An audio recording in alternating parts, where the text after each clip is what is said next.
Hi everyone. Slightly different presentation maybe to the ones that came before. I'm also a second year PhD student from Queen's, but I'm mostly based in the School of Biological Sciences. So my PhD is looking at social change for health and prosperity through control of zoonotic diseases in cities. So this is mostly focused on parasites. So most people who own a pet are aware that regular deworming treatment is advised by vets, but what a lot of people may not be aware of is the risk of parasitic infections in pets can also affect humans. Notably, Toxicara, a species of roundworm, is associated with an increased risk of asthma, epilepsy, cognitive impairment and development in children. And a recent study at Queen's in 2023 found eggs of this parasite in 87% of park soil in the UK and Ireland, and it suggests that people that are using green spaces, especially children and elderly people, may be frequently exposed to infection with this parasite. The potential health risks from this infection, they're poorly quantified as there's no routine screening for this, and it's not a notifiable disease in the UK.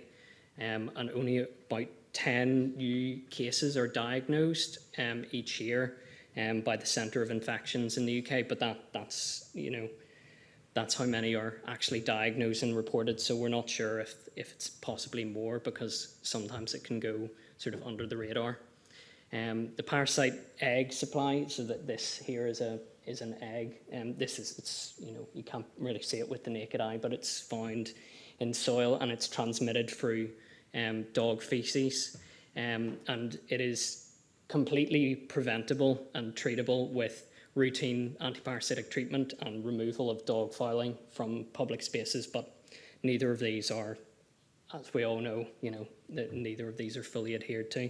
I'll quickly go through the life cycle of this parasite. So cats and dogs can both be infected with the parasite, and the eggs are passed in the feces into the environment where the eggs develop and become infective, and then the eggs are ingested by either a parotenic host such as rabbits, ducks, foxes should be up there as well, as they can be infected and go back to cats or dogs, or they can be ingested by humans, such as with interactions with the soil or feces or foodborne transmission. There's some new research that suggests that this could become a problem as well, and when it goes into humans, that's when we sort of get the issues, really. So just to give you a brief overview of my PhD, really, I'm addressing the knowledge gap that there's a lack of understanding of sort of the interrelationships between the various different risk factors, sort of represented by this diagram, this Venn diagram here, and how individualized sort of pet and owner sort of behaviors and interactions with the environment could be impacting parasite transmission. So what I've been doing first is I've been trying to measure and sort of compile behavioural risk factors of both mostly pets but also of owners as well. And then I want to correlate pet behaviour, so the behaviours that they would be exhibiting on a walk in the environment, with different personality types and also different behaviours of different breeds and ages and sexes of dogs. And then I want to look at how owner behaviour can influence pet behaviour, so things like where they are walking their dog on a regular basis, and are they treating them with antiparasitics, etc. And then I would like to develop a model which could be replicated for different parks to essentially look at the egg output of Toxicara into the environment and base this on behaviour. I know that I've gone over time here. I'll just quickly go over the sort of role of community engagement in my project. Obviously, it's a hugely driven by people, so data collection and awareness through mapping the environment for dog fouling and creating awareness that we should really be picking up dog poo, and public education and changing behaviour through community workshops and events. So thank you very much.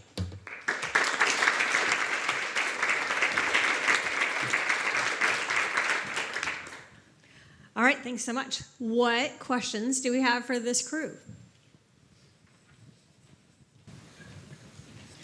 Ben, totally grossed me out, but it's a big thing for me. I've got lots of animals and it is a big concern for me.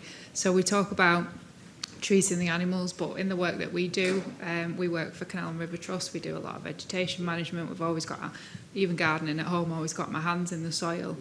There isn't a lot of talk about human parasitic treatment. You can buy it over the counter and things like that, and you can eat certain things that will help you to naturally remove that.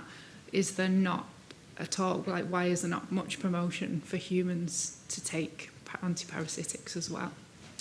So I think that generally it's because it's not really a risk. It's something that's quite preventable, you know, with good hygiene. Really, if you're interacting with the environment and washing your hands and things like that, you really shouldn't be at risk.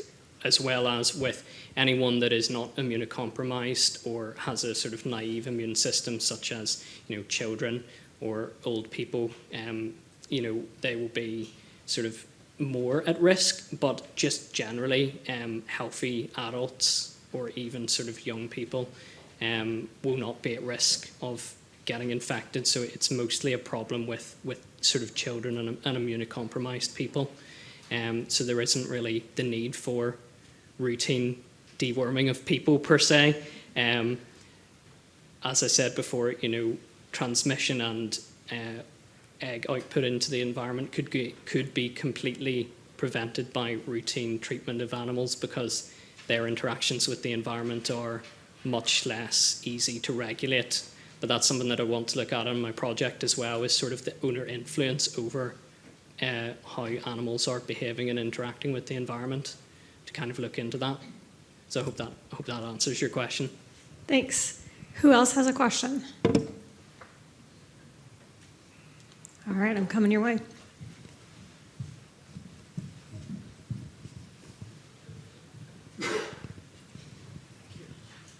Thank you. Just a question for Celine. I was wondering, the data you're using for your difference in difference model, are you using panel longitudinal data? So we have data spans from 2010 and 2023. So in some cases, yes, we can mention about longitudinal data, but for some cases not, because if it is a just single bird, and if this mother has only single baby, this is just one point in time. But if the same mother has multiple birds during this time frame, then I can say that yes, for those we will have longitudinal data. Does it answer your question? Okay, thanks. Other questions?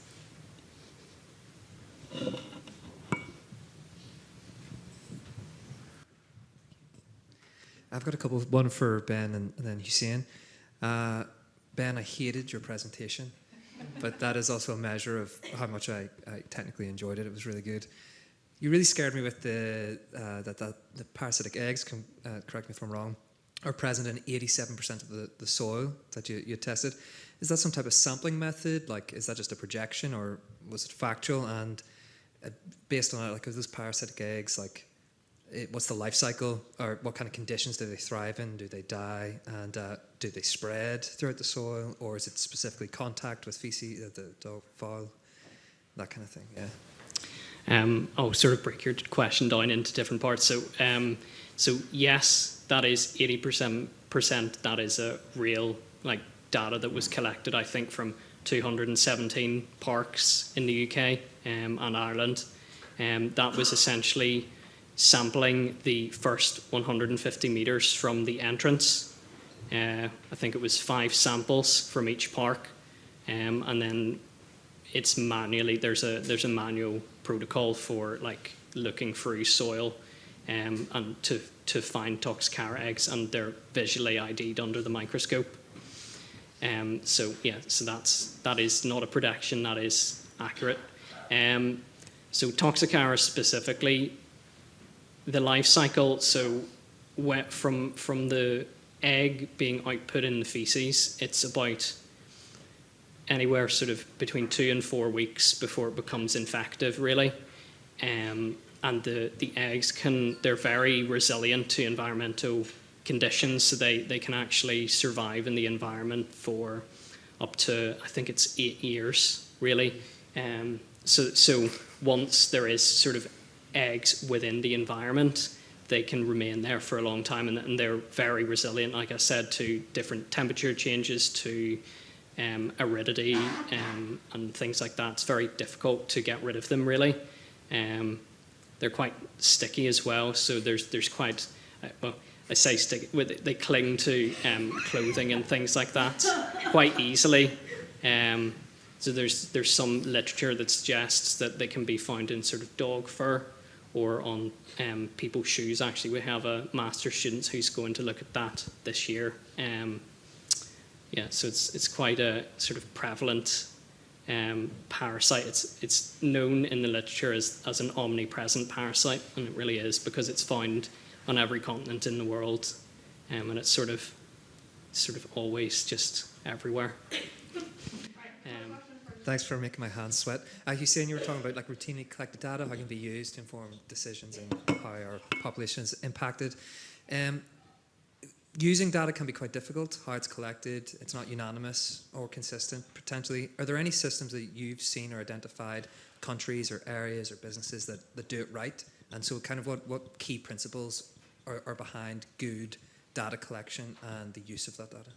I think specifically in this project, this specific study, we are working with Honest Broker Service, and they are providing the infrastructure and the safety measures as well. So so far it went very well, I would say, and they are doing their job good. So all of our health data is treated by them somehow if it is subject to a research. So as a health service receiver or user by myself, I feel good about it. But there are many other we face many other problems in other cohorts or data sources when we use. It is I highlighted 5 principles for the safety and security of the data, but also the infrastructure should be taken care of. It requires allocation of the resources, time, staff, and the other infrastructure, the physical hardware, etc. And some skilled person should be taken care of. So far it is going well with the Honest Broker Service. I wish same for all the other data service providers. Thank you so much, everyone. It's time for the next group.